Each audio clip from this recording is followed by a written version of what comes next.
भगवान ने कहा कि 6 दोष दुर्बलता, 6 दुर्बलता इस शरीर में है। पहला भूख है, इसकी दुर्बलता है। जो इसको कर्तव्य निर्धारित है और इस शरीर से जो कुछ पाया जा सकता है ब्रह्म को, उस मार्ग में ये दुर्बलताएं बाधा बनती हैं। भूख, गुरु महाराज के प्रवचन में है कि वन में भी जाओगे तो कंदमूल फल भूख का पेट के लिए तो जाओगे ना खोजने। अब जब जंगल में नहीं मिलेगा तो गांव और बाजार में आओगे, बाजार में आओगे, क्योंकि भूखे भजन न होई गोपाला, ले लो अपनी कंठी माला। तो ये भूख बड़ी दुर्बलता है। इसीलिए दूसरी बात वो कहते हैं कि प्यास, प्यास भी वही है। पानी की आपको प्यास लग जाएगी, अब पानी नहीं मिलने लगे तो आप क्या करेंगे? भागेंगे ना निकल के, पानी ढूंढेंगे। जूठा का भी ध्यान नहीं रहेगा, जूठा का भी ध्यान नहीं रहेगा। क्या कहा? जब दांडयायन सिकंदर संवाद सिकंदर के साथ जो आए थे, उन्होंने पुस्तक में लिखी, इतनी मोटी पुस्तक, पूरा वर्णन किया है सिकंदर की यात्रा का। उसमें दांडयायन सिकंदर का संवाद है, करीब 25-30 पेज में है। वो लंबी वार्ता हुई है दोनों में। तो कहा कि किस लिए दुनिया को जीत रहे हो? कहा दुनिया को जीत के क्या करोगे? कहा दुनिया जीत के आराम करेंगे। तो दांडयायन ने हंसते हुए कहा, रे मूर्ख, दुनिया जीत करके आराम कौन कर सकता है? दुनिया जीतोगे, उसके बाद दुनिया जीतने के बाद उस दुनिया में अपना शासन बनाए रखने के लिए रात दिन पागल बने हुए रहोगे कि कहीं कोई स्वतंत्र ना हो जाए, विद्रोह न कर दे। तो तुम कहाँ शांति की ओर जा रहे हो? और जिस दुनिया को जीतना चाहते हो ना, ये दुनिया बहुत कीमती नहीं है, तुम इसकी कीमत नहीं जानते हो। कहा कि आप नहीं जानते हैं। कहा मैं पूछूं इसकी कीमत? एक सवाल का जवाब दो। एक रेगिस्तान से तुम गुजर रहे हो, कई दिनों के प्यासे भूखे हो, अब तुम्हारी सामर्थ्य इतनी नहीं है प्यास से कि तुम 4 कदम भी चल सको, गिर गए भूमि पर। और उसी समय कोई एक घड़ा में जल लेता हुआ जा रहा हो बगल से, तुम उठ करके चल नहीं सकते। अब तुम कहते हो हमको पानी पिला दो, वो कहता है बहुत मुश्किल से दूर से पानी ला रहा हूँ, फ्री में नहीं दूंगा। तो तुम क्या करोगे? कहा कि मरणासन अवस्था में हूँ तो मेरे पास जो कुछ भी होगा सब दे देंगे। पास में जो होगा, जो मांगेगा, जो होगा दे देंगे। कहा वो कहेगा नहीं, तुम्हारे गले के हार आदि से हमारा काम नहीं चलेगा, हमको और चाहिए। कहा कि भाई मरने की स्थिति में हूं तो और चाहिए, जो मांगेगा दे दूंगा। वो कह देता है कि हम तुम्हारा जीता हुआ आधा राज्य लेंगे तब तुमको पानी देंगे। तब क्या करोगे? कहा कि अरे पानी तो उसको दे ही देंगे, पानी पीने के लिए तो आधा देना ही पड़ेगा, नहीं तो मर ही जाएंगे, तो राज कौन भोगेगा? कहा कि आधा पर हाँ करके फिर कहे नहीं नहीं पूरा राज्य हमको थोपो।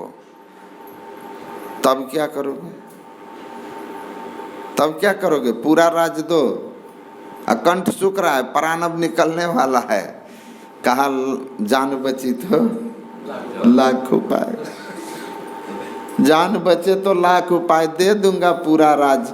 कहा पूरी दुनिया जीत करके एक गिलास पानी के सामने पूरी दुनिया सरेंडर हो गई, पूरा साम्राज्य सरेंडर हो गया। कितनी कीमत है उस दुनिया की प्यास के सामने? एक गिलास पानी का समझ में आया तुमको? कितना दुर्बलता है शरीर की। पानी तो कहा कि भूख और प्यास इसकी बड़ी दुर्बलताएं हैं। तीसरी बात कहा बीमारी। जीवन भर परिश्रम करके धन लोग कमाते हैं। एक दिन मैं सुन रहा था, एक महात्मा हैं, वो कह रहे थे कि जीवन भर लोग धन के पीछे इतना दीवाना होते हैं कि स्वास्थ्य को भूल जाते हैं। धन कमाने में टाइम से नहीं खाना, न टाइम से पीना, न जगना, न सोना, इतना दीवानगी रहती है जवानी में धन के पीछे, जब तक शरीर का बल काम कर रहा है, कि शरीर के स्वास्थ्य को भूल गए। अब बहुत धन कमा लिया, अब बाद में रोग पकड़ लिया, तो अब जो बड़ी मेहनत से धन कमाया था, अब रोग के इलाज में खर्च करता है। करते हैं कि नहीं? बीमारी हो गई, घर द्वार सब बेच दीजिएगा, जान बचाना है। तो कहते हैं रोग इसकी बहुत बड़ी दुर्बलता है शरीर की। जैसे शरीर रोगग्रस्त होता है, मन बेचैन हो जाता है, फिर कहाँ चित्त लगेगा आपको भजन ध्यान में। तो भूख, प्यास, बीमारी, बुढ़ापा, आप समझ ही रहे हैं बुढ़ापा की बड़ी कमजोरी। इधर बैठो तो इधर दर्द, इधर बैठो तो इधर दर्द, कभी इधर दर्द। बुढ़ापा एक अपने आप में बीमारी है, बुढ़ापा स्वयं ही एक बीमारी है।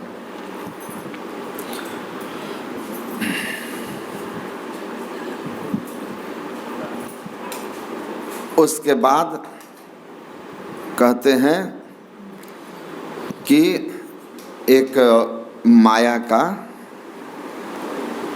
का जो असर है ना, माया इसकी बहुत बड़ी कमजोरी है। अब माया को उन्होंने वहाँ पर डिफाइन किया कि यह जो है अनात्मा में आत्म भाव रखना, अनात्मा में आत्मा का भाव, अनात्मा में आत्म भाव है। जो नष्ट होने वाला है उसी को अपने जीवन का सब कुछ मान के उसी के पीछे भागता है। परिणाम क्या होता है? जो संग्रह किया वो सब छूट जाता है। माया यार फकीर, बड़ी जंजाल है, बहुत जंजाल है। देखे खेल ना करे, एक दिन काल है। माखी लय मधु धरे, और कोई खाएगा। अरे हाँ रे पलटू, सिंह जो जतन करे, सियार हो जाएगा। ये जो संग्रह की भावना है ना, जिससे हम ऐसा मानते हैं कि यह हमारे सुख का आधार होगा, कहते हैं ऐसा नहीं होता। संग्रह करने के पीछे जो हम लगे हैं, इससे आप संसार के संग्रहों से सांसारिक पदार्थों को संग्रहित कर, जमा कर, उसका स्वामी बन सुखी नहीं हो पाएंगे। ये भ्रम इस तन में जीव को बड़ा होता है। कहते हैं याद रखो, माखी जिसको आप बोलते हैं ना मधुमक्खी, माखी लय मधु धरे। मधुमक्खियाँ कितना जतन करके कहाँ कहाँ से फूलों से पराग रस लेकर मधु को संग्रह करती है और खाता है।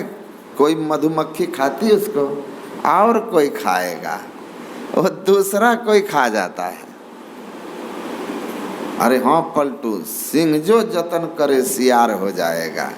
सिंह कभी सुने हैं कि मार करके रख लिया कल खाएंगे?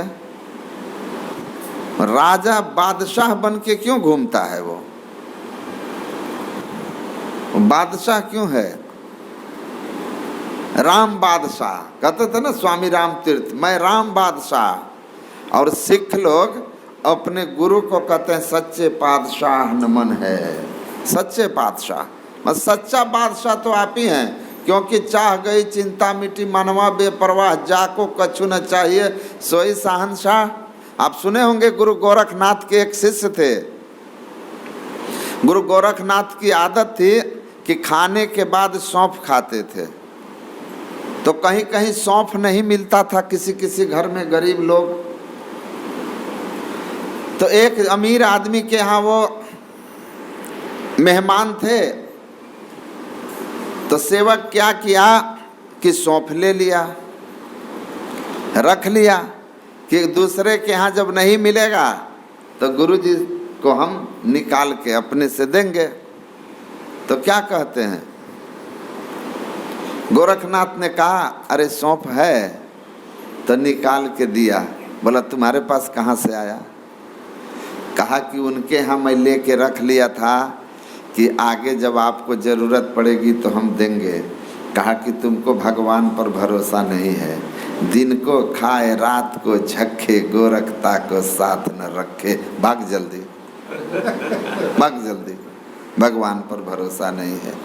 उसको जो हमारे लिए उचित लगेगा जब तब वो व्यवस्था करेगा, जब हमारे लिए सौंफ जरूरी नहीं होगी तभी वो व्यवस्था नहीं करेगा।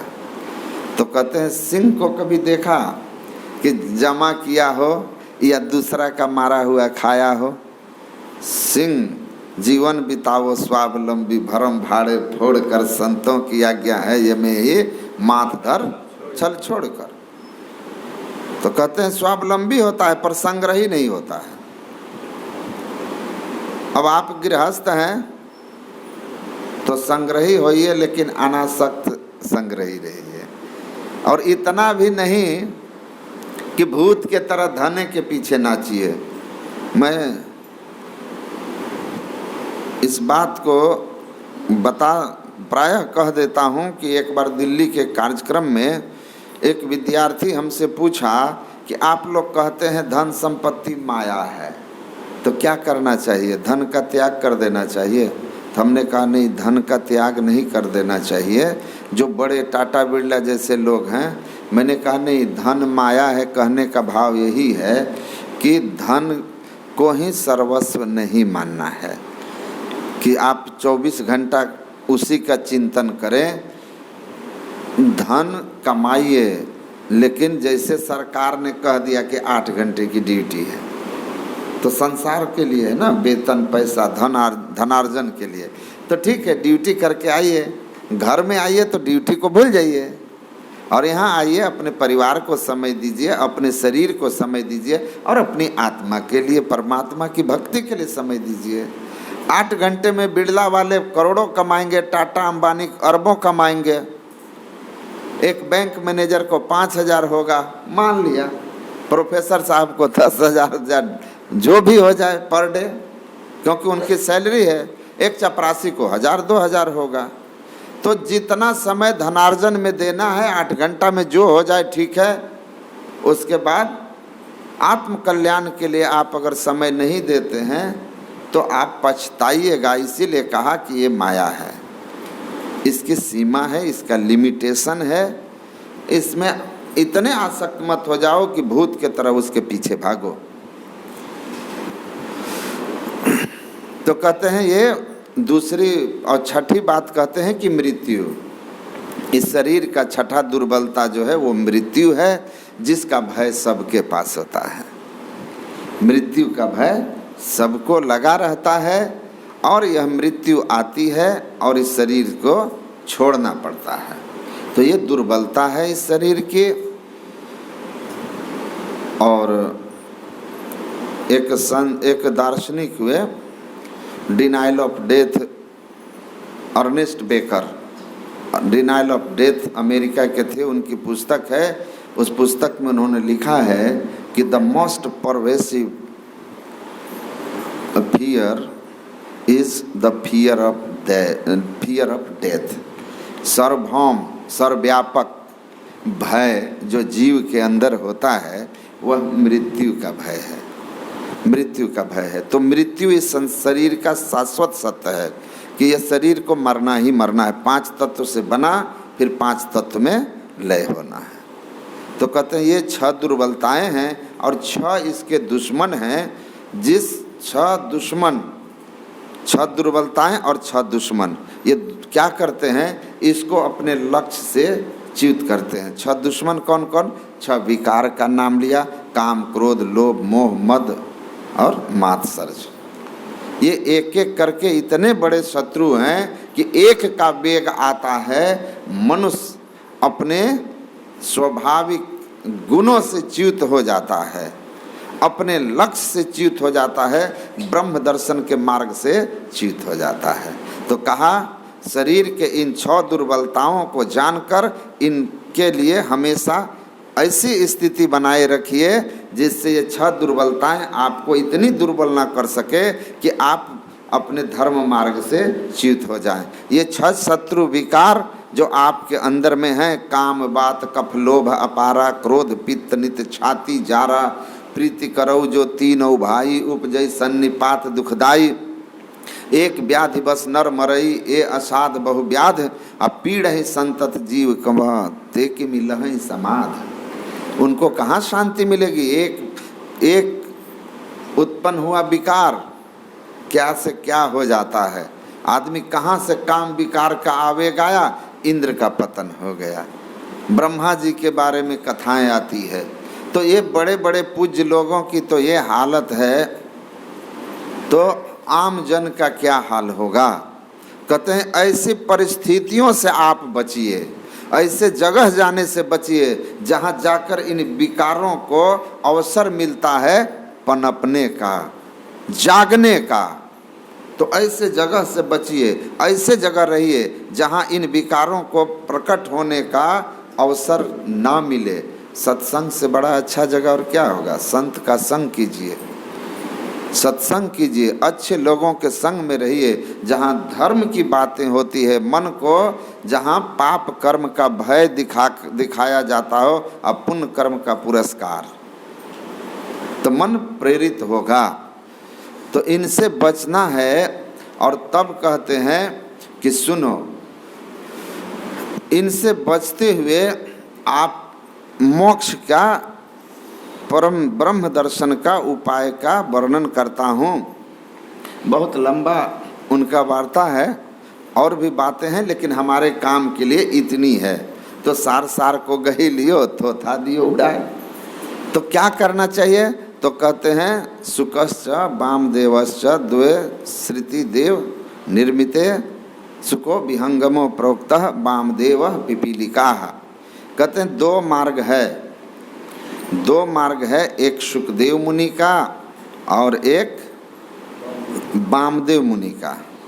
सुखदेव और वामदेव 2 परंपराएं हैं अध्यात्म की, परमात्मा की साधना की। तो ये 2 साधनाएं हैं, उसमें वामदेव और जो सुखदेव हैं, सुखदेव का मार्ग विहंगम मार्ग कहलाता है, और जो वामदेव हैं उनका मार्ग पिपीलिका मार्ग कहलाता है।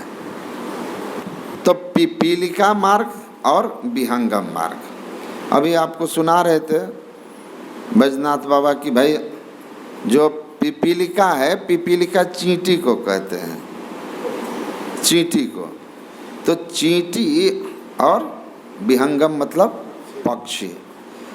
तो सुखदेव विहंगम मार्गी हैं और वामदेव जो हैं वो पिपीलिका हैं।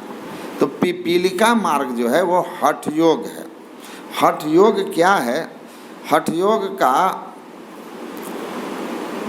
और जो ग्रंथ हैं, 2-3 मुख्य ग्रंथ हैं हठ योग का। उसके संबंध में गुरु महाराज सत्संग योग में भी कुछ कुछ दे दिए हैं।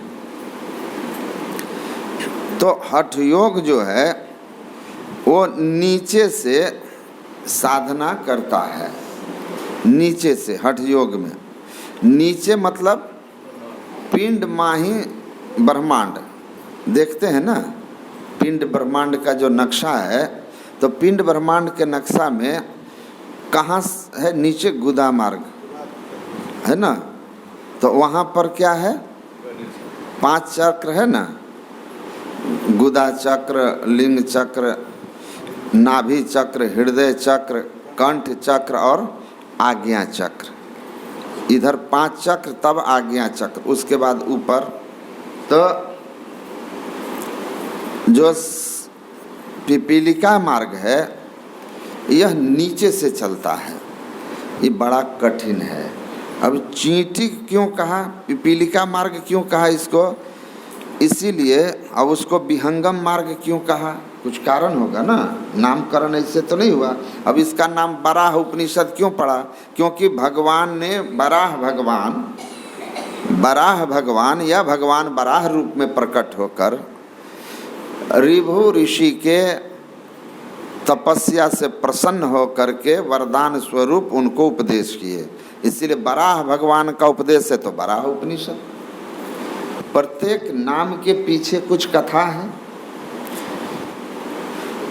तो कहते हैं पिपीलिका क्यों, चींटी मार्ग क्यों कहा, तो अगर एक पेड़ आम का हो और चींटी को फल खाने की इच्छा हुई तो चींटी क्या करेगी, नीचे से ऊपर जाएगी, नीचे से ऊपर जाएगी, ऊपर जा कर के आम खाएगी।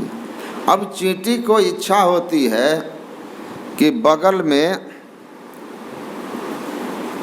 कटहल है तो कटहल के पेड़ पर भी जाकर कुछ कटहल खा लूं, तो चींटी क्या करेगी, पेड़ से नीचे आएगी, पेड़ से नीचे आकर के फिर दूसरे पेड़ के जड़ तक जाएगी, फिर उस पेड़ के ऊपर जाकर के कटहल तक वो पहुंचेगी तो कटहल खाएगी।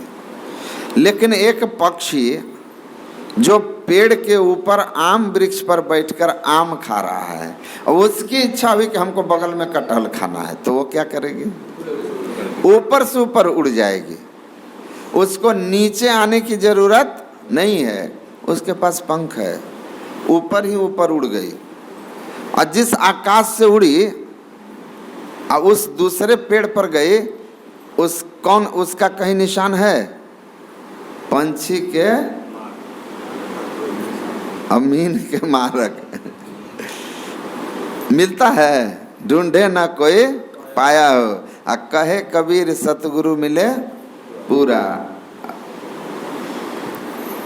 जो पूरे और सच्चे सतगुरु मिल गए तो भूले को राह बताया, वो पूरा रास्ता समझा देंगे। तो चींटी नीचे से चढ़ती है, हठ योग नीचे से शुरू होता है। और हठ योग के संबंध में हमने पढ़ा, और मैं हिमालय क्षेत्र में जब रहता था तो मैं एक हठ योगी से मिला और उसके आसन को मैंने देखा, और देख करके ही हम हल्का कोशिश किए तो हम मन ही मन गुरु महाराज को प्रणाम किए कि धन्य हैं आप, वरना इस जन्म में तो हमसे होने वाला नहीं था ये हठ योग का मार्ग। उनका 3 बंद जो होता है ना, हमारा 3 बंद और उनका 3 बंद, 3 बंद लगाई के सुन अनहद टंकोर, नानक सुन समाध में नहीं साँझ नहीं भोर। तीनों बंद लगाई देख सुनी धरी धरी धारा, चलिए शब्द में खिचत बजत, जो विविध प्रकारा गुरु महाराज कहते हैं। उनका 3 बंद गजब का होता है, एकदम से देखिएगा।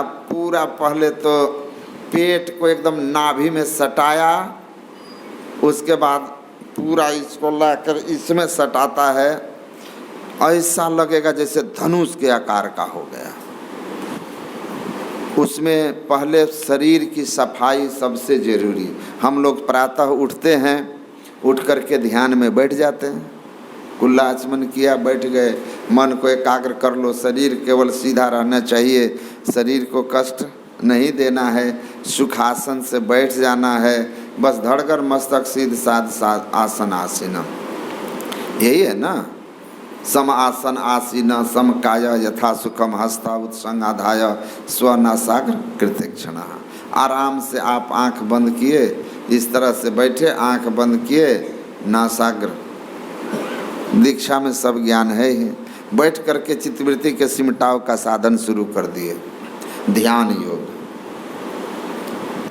और उसमें उसका तो पहले पूरे शरीर की सफाई करते हैं, नौली धौती जो क्रिया होती है वो पूरे पेट को साफ कर देते हैं, नाक को साफ करते हैं, पेट को साफ करते हैं, और पूरा शरीर को साफ करने के बाद तब वो बैठते हैं। श्वास को रोकना, आसन लगाना, इतने कठिन कठिन आसन, that is not possible for a common man. और उसके साथ साथ उस हठ योग के ग्रंथ में लिखा है कि हठ योग में पूर्ण पारंगत गुरु का सानिध्य होना, बाल ब्रह्मचारी जीवन होना। ब्रह्मचारी जीवन मतलब ब्रह्मचर्य का पालन करना है, गुरु के पूर्ण समीप में रहना है, और ऐसा गुरु जो उस क्रिया में पारंगत हो, ताकि कहीं श्वास प्रश्वास फंस जाए या आसन फंस जाए तो वो आपको बचा सके। और इसके लिए आपको गृह त्यागी होना होगा, क्योंकि गुरु के समीप में रहेंगे। और इन तमाम कष्टकारक प्रक्रियाओं से गुजरने के बाद आपका एक चक्र खुलता है नीचे का।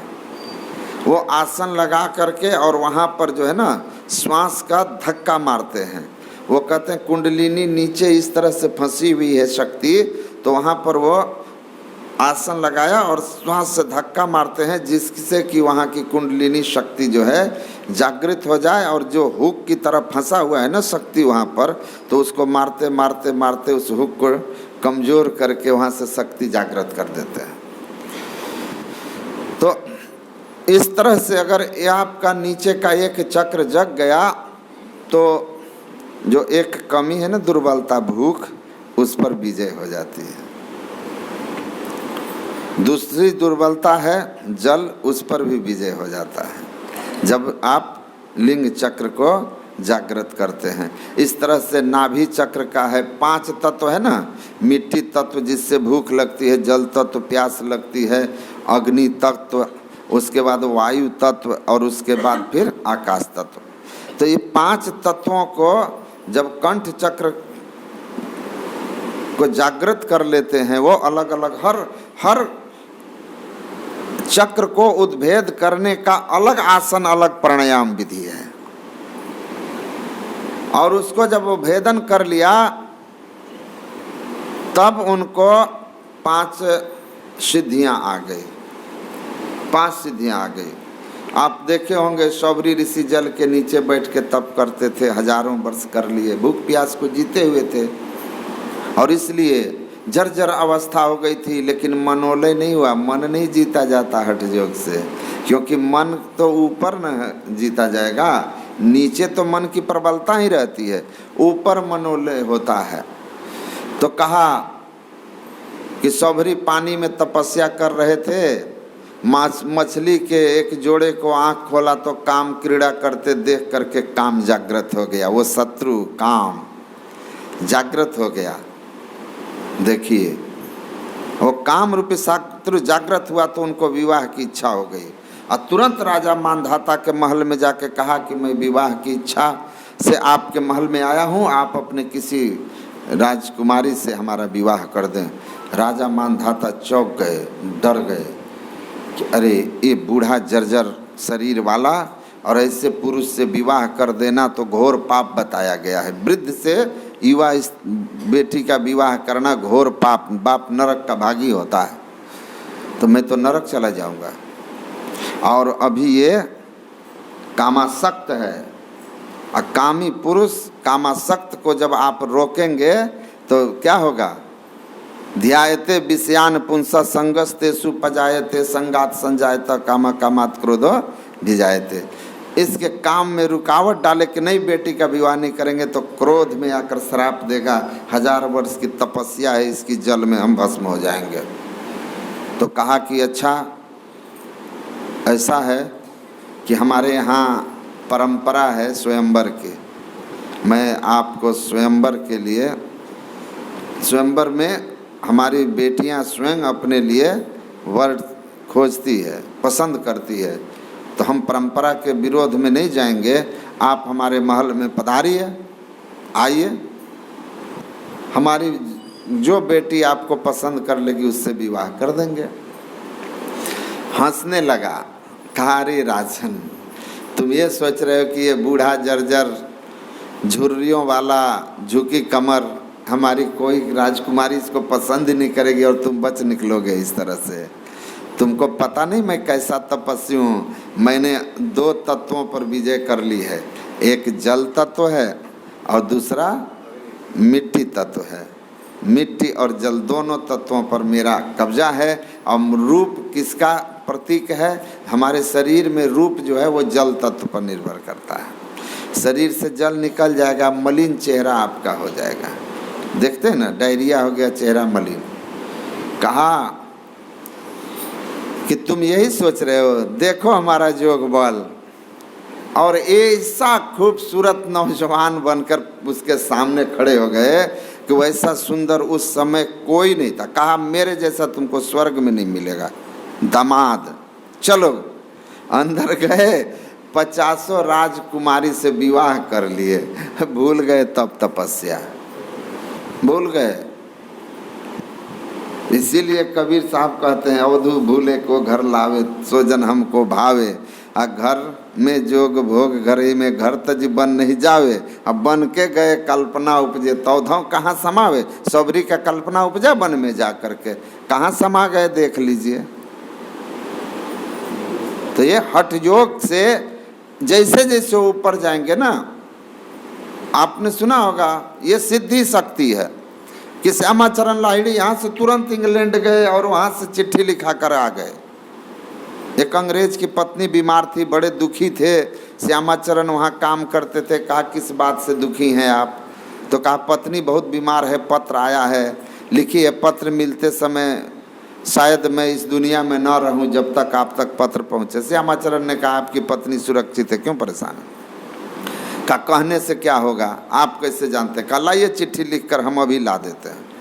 1 घंटा में चिट्ठी का जवाब लिख करके वहाँ से लिखा करके आ गए। अंग्रेज को बड़ा आश्चर्य हुआ। तो संत थे, और ये तो उनके लिए संभव है जिनके पास ये सिद्धि हो गई। जिसने आकाश तत्व को जीत लिया वो कहीं से कहीं प्रकट हो जाएगा, कहीं प्रकट हो जाएगा। आप एक संत हुए, नग्न ही रहते थे, तैलंग स्वामी काशी में। उनको पकड़ के जेल में बंद कर दिया कि नंगा क्यों घूमते हो? कहा कि जन्म लिए थे तो कौन कपड़ा पहन के लिए थे जो आज कपड़ा पहने? कहा ये अमर्यादित है, पकड़ के बंद कर दो। अंग्रेजों का शासन था, जेल में दरोगा, थाना में बंद कर दिया। थाना में बंद कर दिया, बाजार घूम रहे थे। दरोगा को कहा करे तुमको पकड़ के बंद करने के लिए, कहा वो तो बाजार घूम रहा है। कहा कि सर हम उसको बंद किए थे, गया तो देखा ताला बंदे है, वो नहीं है। फिर पकड़ के ले आया, बंद कर दिया। कहा कि ताला मारने की तुमको क्या जरूरत है, हवा को कौन रोक लेगा ताला मार के। और ताला मार करके दरोगा साहब फिर निकले, आकर कुर्सी पर बैठे। तेलंग स्वामी निकल के उसके सामने खड़े हो गए, कहे ताला बंद है, हम बाहर आ गए। कहा जेलर को जाकर के ये जाकर बताया उनको, ये जाके कहा कि सर वो तो जेल से निकल जाता है, ये तो पता नहीं हनुमान जी की तरह है कि छोटा रूप बना के निकल जाता है।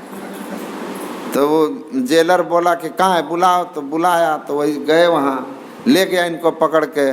तो जज साहब के सामने ले गया, तो कहा इसको जेल में बंद कर दो। कहा बंद कर देने से क्या होगा, बंद करके क्या होगा?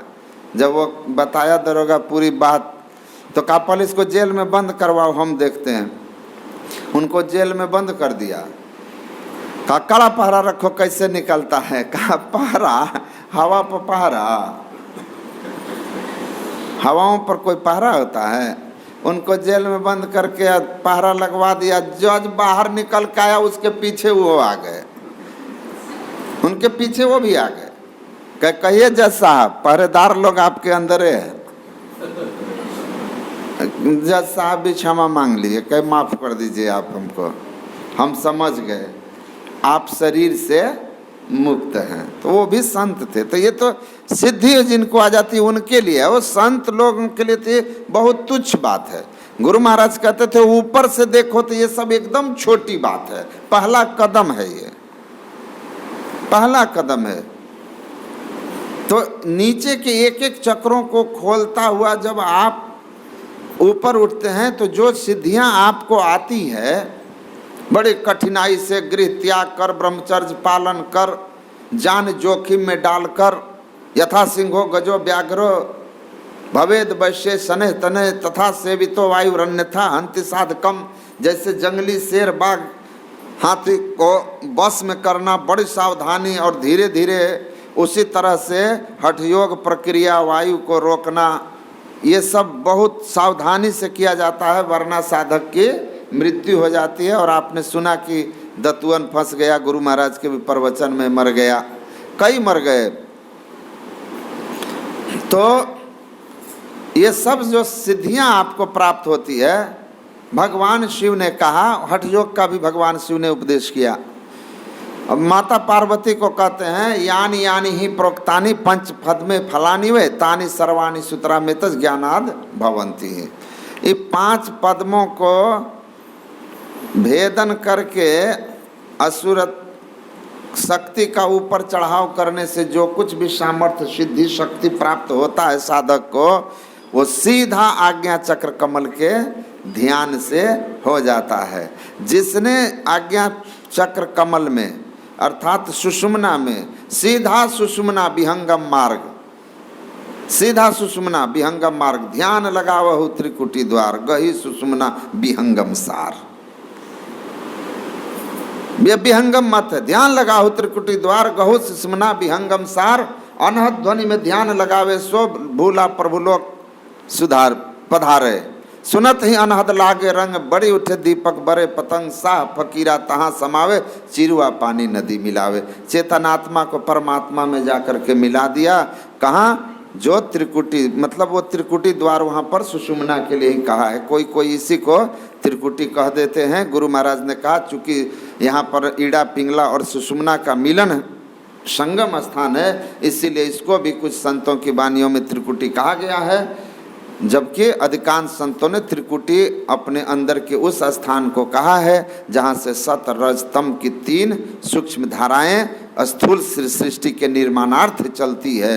सूक्ष्म जगत का निर्माण करते हुए अंत में स्थूल जगत का निर्माण करती है, जहाँ पूर्ण सूर्य का दर्शन होता है, जो पूर्ण सूर्य का केंद्र है या ज्योति मंडल का केंद्र है, सूक्ष्म जगत का केंद्र है। तो कहते हैं ये विहंगम मार्ग है, सुषुम्ना को गह लीजिए। और एक संत वेयारी साहब वो कहते हैं जोगी जुगति जोग कमावहु असुषुम्ना घर बैठासन सहज ध्यान लगावहु प्रकटि ज्योति आकार अनुभव शब्द सोहंगावहु। आराम से बैठिए, सुषुम्ना में ध्यान लगाइए। हम लोग वही करते हैं ना, घर में जोग भोग घर ही में घर तजी बन नहीं जावे, घर में जुक्ति मुक्ति घर ही में जो गुरु अलख लखावे।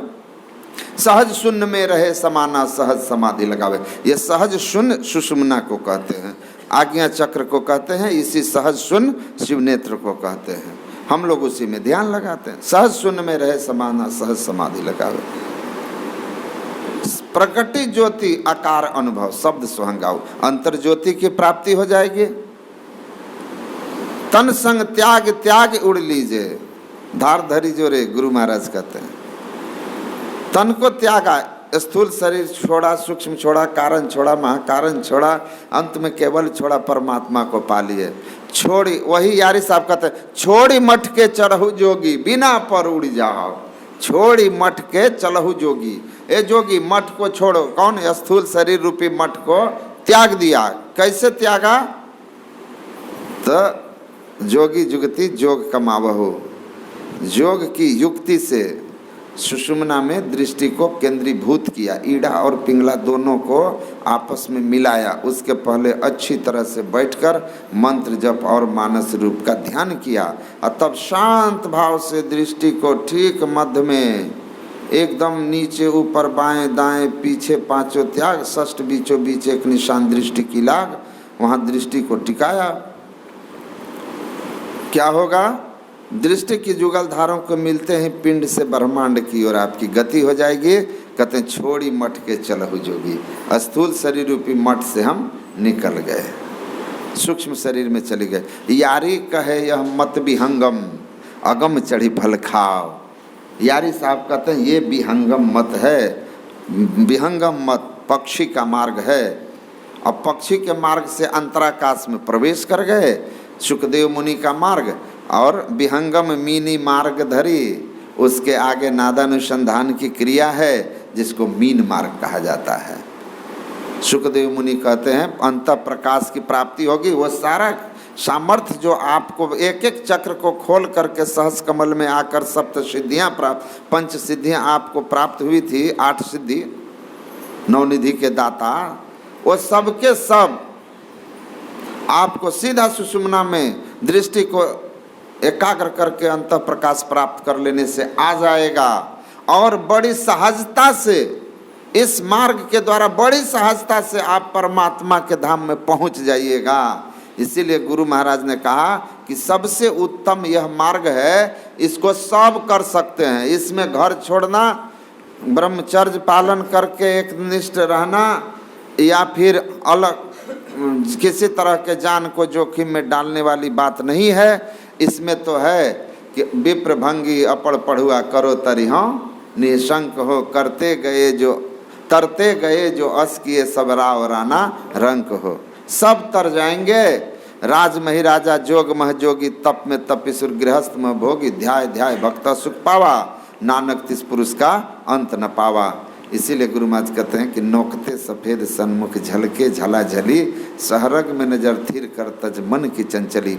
संतों ने कहा शांति की यह राह असली, और शांति को जो चाहता तज और जो नकली। ये विहंगम मार्ग सहज सरल सबके लिए, परिवार घर में रह करके अपना काम करते हुए सुबह शाम साधना कीजिए, गुरु की कृपा और उपदेश पर भरोसा रखिए। जो नियम से सत्संग ध्यान करेंगे, सदाचार का पालन करेंगे, गुरु की कृपा से वह सहजता से इस विहंगम मार्ग के द्वारा अंतराकाश में गमन कर जाएंगे और नाद की क्रिया करता हुआ फिर परमात्मा से जाके अगम फल, जिस फल को खाने के बाद पुनर्मृत्यु नहीं होती, अमृत फल चखा और अमरता को प्राप्त कर लिए। बोलिए श्री सद्गुरु महाराज की जय।